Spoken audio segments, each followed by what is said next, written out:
Guess who's back? Back again. It's your host of the Locked On Pirates, Ethan Smith. And on today's show, we're going to talk about the Pittsburgh Pirates winning baseball games, the resurgence of KeBryan Hayes, if Luis Ortiz can become consistent, and a little bit more about that too. All of that and more on today's episode of Locked On Pirates, brought to you by Sleeper. You are Locked On Pirates, your daily Pittsburgh Pirates podcast. Part of the Locked On Podcast Network, your team every day.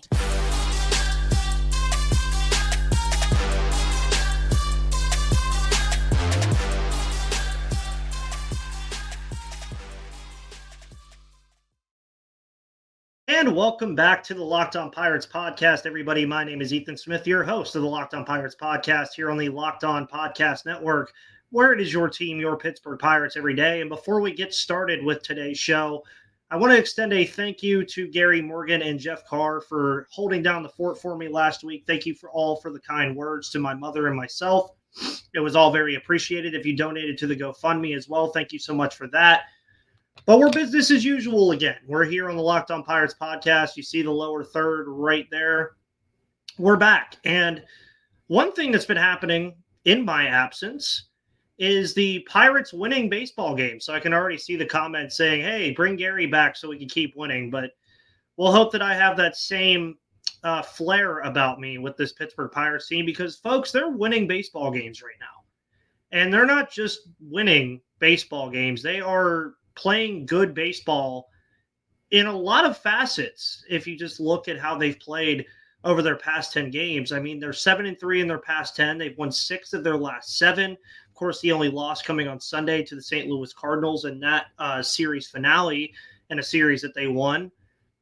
But they're playing very good baseball. And since I've talked to you guys about almost 2 weeks ago up to this point, they've surpassed their win total from 2022 with 20-plus games to go, meaning they have a chance to make some good things happen here down the stretch. And how could a positive season, or how could you take away positivity from a season like the Pirates have had? Well, you look at the April start that they had, and I predicted 74 wins at the beginning of the year, and after April, they only needed 54 more wins for the remainder of the year, and they've still yet to reach that mark.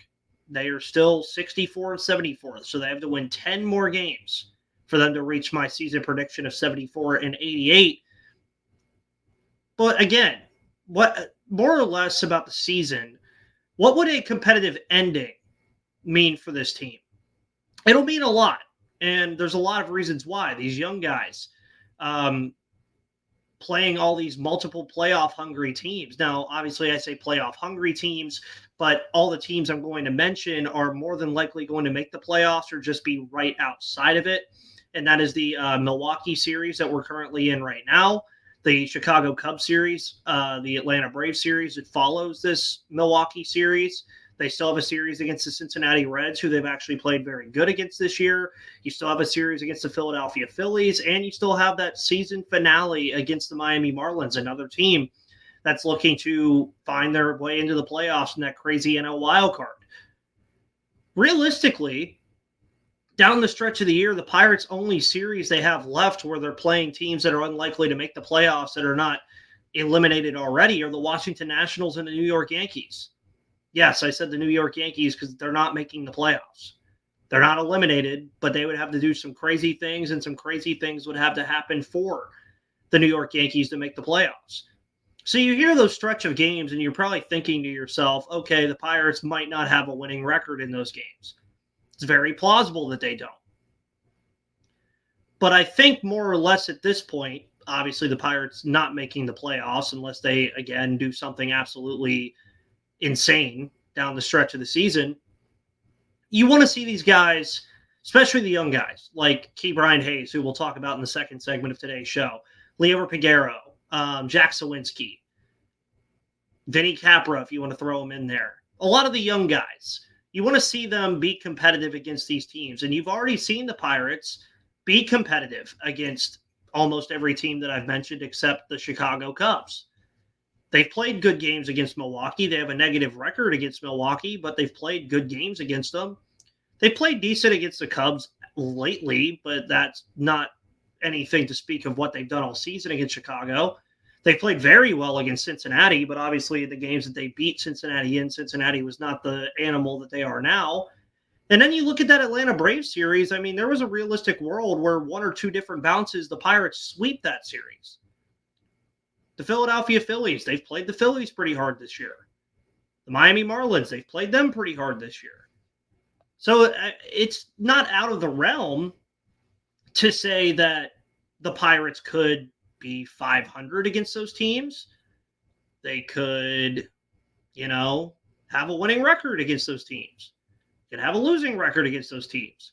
All three of those things are very likely options with the way this Pirates team is playing right now. The offense looks like it's finding its stride a little bit. Leo Piguero and some of these young guys are really starting to figure some things out. Andy Rodriguez is not letting go of that catcher position right now. And I don't think he will for a very long time. And albeit the pitching, I mean, we don't know who's ever pitching outside of Keller and Oviedo half the time. But even the pitching as of late has not been terrible, especially from the bullpen. So let's just say in those games against Milwaukee, Chicago, Cincinnati, Atlanta, Philly, and Miami, it's 15 games. Let's say they go 7-8 in those games. It's a negative record, or 7-7 now because they beat the Brewers last night, so it'd be 14 games. So say they go 6-8 or 7-7. Then all you're asking them to do in the Nationals and the Yankees series is win 3 of those 6 games, and they're around 72 to 74 wins if my math serves me correctly. Yeah, because 64 plus 7 is 71, plus 3 is 74. You don't even have to win the series against Washington or the Yankees. You don't have to win both. Now, if they win both of those series, then you're cooking with house money on getting to that 74 win total. And it's something they can do. I mean, just the way that they're playing right now, you're seeing these guys play with a little bit of swagger, a little bit of confidence. It's plausible. And I don't think that 74 wins, just as a number, or even 72, should be understated when you're looking at it in a microcosm of the fact that it would be a double-digit win improvement from the prior year. And yeah, it's been a weird season, folks. I mean, they were the best team in baseball coming out of April record-wise, outside of the Tampa Bay Rays. But we've seen a lot of improvements this year. A lot of different things that have been very good to see from this Pittsburgh Pirates team. And lately, one of those things has been KeBryan Hayes. And the winning recipe for this Pirates team is starting to look pretty simple. And KeBryan Hayes is a part of that simplicity. We'll get into KeBryan Hayes here in just a moment. But I want to let you guys know about the wonderful people over at Sleeper, where you can get up to a $100 match on your first deposit on mobile only at sleeper.com/promo/locked-on, because guess what? The playoffs are right around the corner, folks, which means the clock is ticking on your chance to 100 times your cash on daily fantasy baseball. Baseball has never been more exciting than it is now, with studs like Acuna, Betts, and Ohtani. Pick more or less on stats for these stars like home runs, hits, strikeouts, and more for up to a 100 times payout on Sleeper. Get your picks right and you could win big. You can have a bunch of friends on the app. There's different group chats where you guys can share what you guys think is going to happen. By the way, you want to bet on Bryan Reynolds or KeBryan Hayes to hit a home run tonight, or even just get more than 1.5 hits? You can do that too. You have group chats. You have team chats. The app is super easy to use. And guess what? Entries can be made in under 1 minute, folks. So use the promo code LOCKEDON and you'll get up to a $100 match on your first deposit. Terms and conditions apply. See Sleeper's terms of use for details. And of course, there you go. Get up to a $100 match on your first deposit on mobile only at sleeper.com/promo code/LOCKEDON.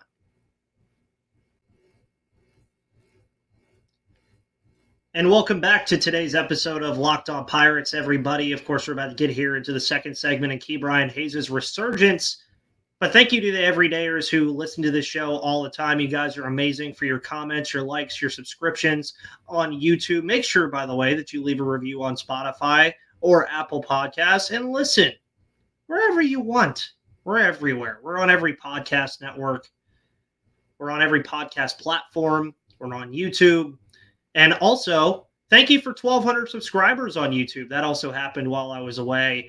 I don't think I realized how far or how long I was gone until I booted this up today and started doing it again. So thank you guys for your unraveling support. I can't, it literally can't be put into words how much you guys mean to me and the show. And something else that's hard to put into words is what KeBryan Hayes means to this Pittsburgh Pirates team. And there's no doubt that KeBryan Hayes has been an interesting player since he came to Pittsburgh in 2020. We all remember the debut of KeBryan Hayes in the COVID season. It was right before I became the host of this show. And I said, I needed that jersey. I got his jersey immediately. What does he do after that? He hits the opening day home run at Wrigley Field.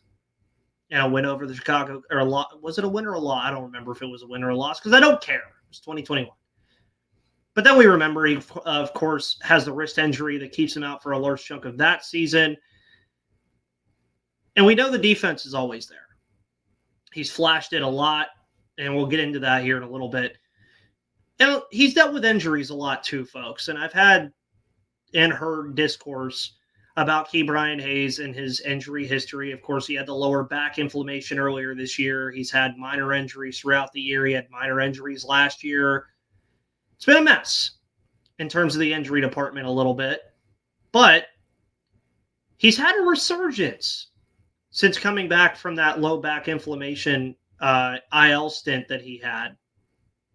And you knew the glove was going to be there when he came back. It's always going to be. He is just that good defensively over at the hot corner. There's no doubting that at all about KeBryan Hayes. But then, hold on, everybody. Then, the bat lately, folks, has been crazy for KeBryan Hayes. I mean, every time that he has an at-bat right now, I am locked in when KeBryan Hayes is at the plate this year. I'm locked in. I mean, you can't help but not be. The kid is ridiculous in terms of what he's been doing at the plate and at the hot corner and what it means for this team. And as I've mentioned, yeah, the glove is there. He should already have won a Gold Glove last year. And jokingly, with the bat playing better, he might finally have the batting average to win the Gold Glove award, which, mind you, is a defensive award. But despite the injuries, despite the time he has been out this year, he's still ranked second in all of Major League Baseball in outs above average. And that's not just at third base. That is all across baseball. I think he's tied for second. I believe Dansby Swanson is the leader over there in Chicago. And the bat has always been the question for him. We knew that through the minor league system, through his progression, through the time he's had in Pittsburgh.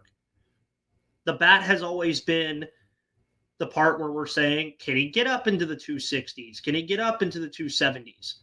Can he start hitting more home runs? Can he get on base more often? Is he going to bring the whiffs down? Is he going to stop striking out on everything that's high and inside? That was killing KeBryan Hayes for a while, and it still does to a degree.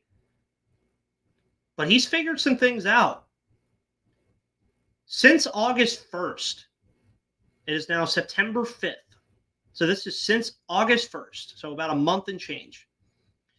KeBryan Hayes has 15 extra base hits since August 1st, which is nearly 40% of his season total of 41 extra base hits.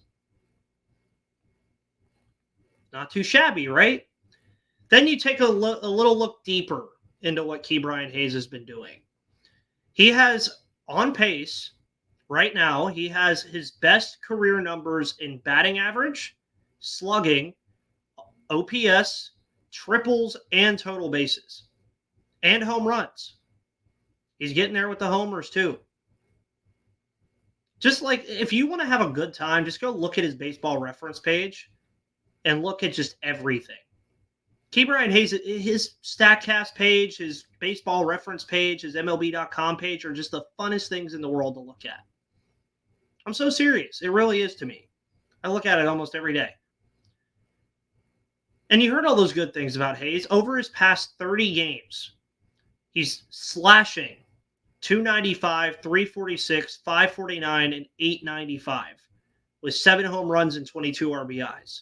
Even better, in his last 15 games, 4 of those 7 home runs have come in those last 15 games. Very good things that you're seeing from KeBryan Hayes right now and what he has been able to do at the plate while also maintaining his elite level glove at third base.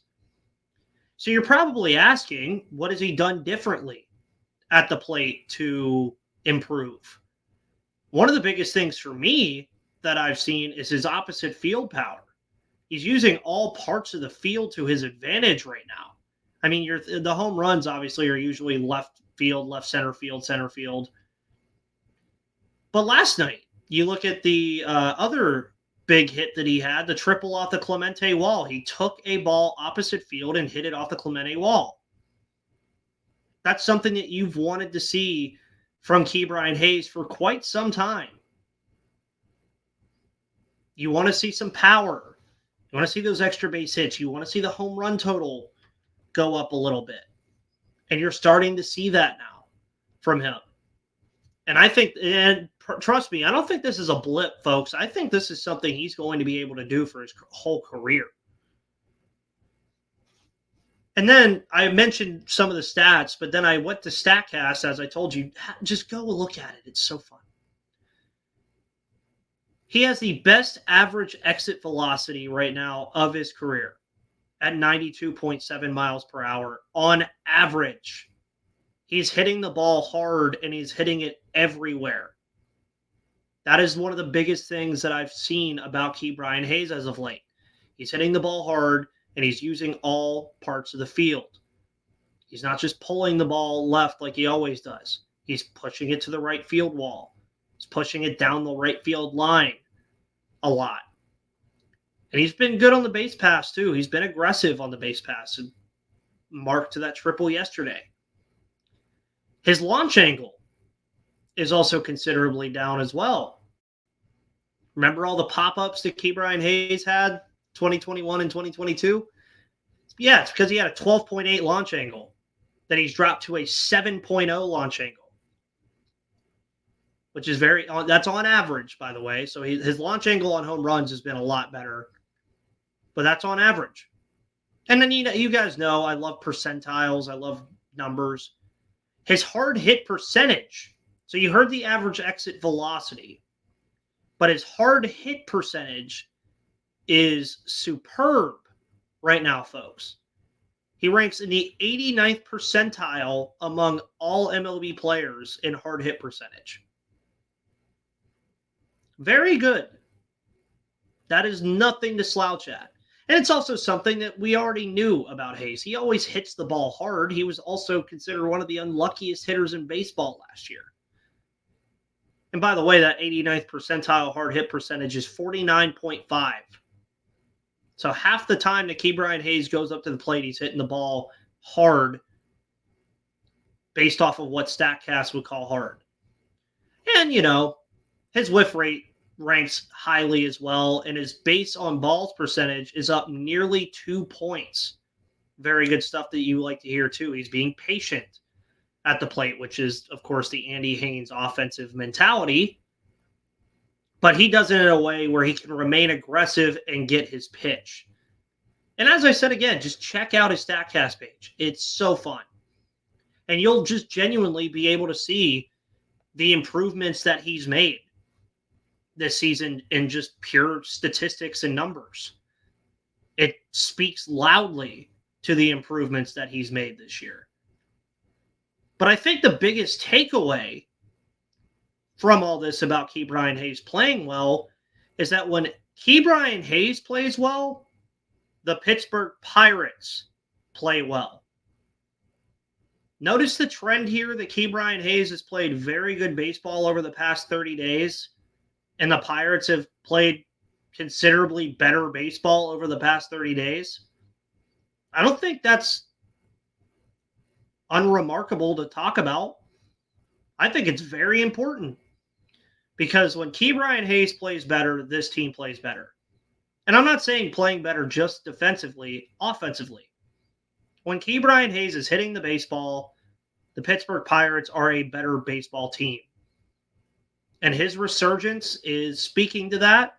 And if he could take this and end the season like he has for the last month or so, Pirates could be playing with some house money with that really nice contract they signed him to last year. And, could lead to KeBryan Hayes doing some pretty good things. There was another player that did well last night also. And that was Luis Ortiz. Can he be more consistent? I think that's the biggest question that we've all been waiting for from Luis Ortiz. We'll talk about that more in just a moment. We'll be right back. And welcome back to the final segment of today's episode of Locked On Pirates. Again, my name is Ethan Smith, your host of the Locked On Pirates podcast here in the Locked On Podcast Network, where it is your team, your Pittsburgh Pirates every day. Can Luis Ortiz gain some consistency, folks? I think that's a big question that we need to ask after his pretty good outing yesterday. I won't say it was an impressive outing because he still had some issues with the walks to the K rate, which he has had since forever. And it's something that I still want him to fix. But before we get to Ortiz, Andrew McCutchen, of course, left the game yesterday. Tweeted out he's fine, so I'll just go with him being fine. I don't think there's much else that I need to really say about it. I do expect him to be out for a couple days just for cautionary reasons. Sometimes players say they're fine and they're not, but Kutch, I don't think, would tweet that if he wasn't. So expect Andrew McCutchen to be out for a couple days and then just come back business as usual. But Luis Ortiz, one of the more fun players from 2022, wasn't really talked about all that much before the season started. Flew just right through the system, throwing 99, 100 miles per hour, striking out guys at will in the minors, came up for about 5 starts last year, did okay, and then entered this season realistically as one of the options the Pirates thought they were going to have in the rotation. And 2023 has not had the same results as 2022. Now, one thing I do want to say about Luis Ortiz, let's all remind ourselves that he's 24 years old. We'll get to that in a minute. He's had his struggles this year. If you've watched the games, I love that do you even watch the games? Yes. If you watch the games, you can tell that his control and his velocity are just not there. And one of the big things with him was his velocity when he came up to this team because they knew, okay, he has a power fastball. One of the issues with that power fastball, though, is he can't throw it where he wants to, and it doesn't have a lot of movement. If 100 miles per hour, it's fast. Trust me, it's hard to hit still.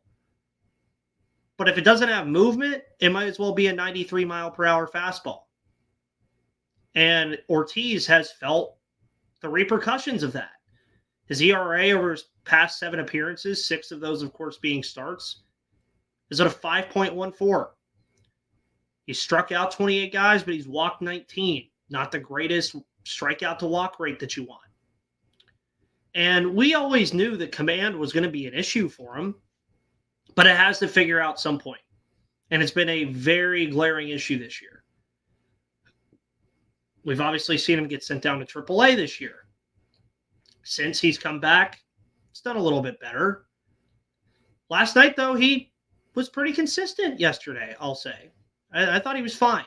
6 innings pitched, 5 hits, 2 earned runs, 3 base on balls, and 4 strikeouts. It's an all-around decent outing. Resulted in a win against the Milwaukee Brewers, who lead the NL Central, a team that you're probably going to be facing off with a lot next year and beyond for this division title. One of the biggest things about yesterday's game, though, that I liked is even when guys got on base, he didn't seem to panic like we've seen Ortiz panic in the past. And he avoided a lot of he avoided a lot of mistakes in those high leverage situations, which is very good. And I mean, again, if you only allow 2 earned runs over 6 innings, good start to me. That's a quality start. It's a quality start under MLB's rules, and it's a quality start under my rules.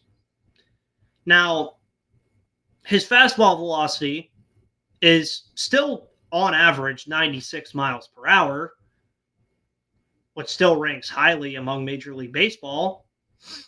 But, I mean, last year, we remember he was throwing 98 to 100 consistently. Does that speak to Oscar Marin at all? Maybe. I'm not going to speculate. And the biggest issues that Ortiz has, I mean, he doesn't get a lot of guys to swing and miss. His whiff rate is low. His chase rate is low, too, because his secondary pitches just haven't been working in tandem with his fastball. Strikeout and walk rates and hard hit rates are all very low. And again, all of these things are not a death sentence. He's 24 years old. He was a flyer through the system. He has time to figure this out. And plenty of time to improve. And you don't have to look far for an example, because the guy who's currently the ace of the staff, Mitch Keller, finally figured it out this year and became an all-star, and he's 27. Go back and look at Mitch Keller when he was 24. And you'll probably be thinking you were saying a lot of the same things that you've heard me say about Luis Ortiz, about Mitch Keller.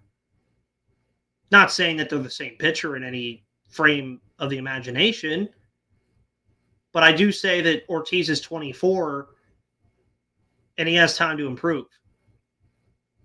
But the Pirates can't hope that he figures it out in the offseason. They cannot go into next year saying, oh, yeah, we have Ortiz and Contreras along with Mitch Keller and Oviedo, and then just get one free agent. Can't do that. That would be a death sentence to this team next year, because you can't have openers 3 times a week. It's just not going to work. And that's where I say it like I'll continue to say it. If the Pirates are going to spend money, go spend it on pitching. If you're going to trade for something, trade for controllable pitching. That's what they need to do, folks. And Ortiz is a part of that problem. And it's unfortunate that he's a part of that problem, but I have faith in him. I think he'll improve as his career goes on. Does he eventually end up just being a bullpen guy? Sure. I'd be fine with that, having a guy throwing 98 to 100 out of the bullpen. But we'll see what happens with Luis Ortiz. We'll see if he can gain some consistency down the stretch of the year. And with that said, the Pirates, of course, face off against the Brewers tonight. They win tonight. They win their 3rd straight series in their 7th game in their last 8, as Brandon Woodruff will face off with, I don't know. I don't think it was announced as of yet. I can look. No, it was not. It was not announced yet who will be pitching for the Pirates. But guys, thank you so much for tuning in. You guys are the best fans that a podcast host could ask for.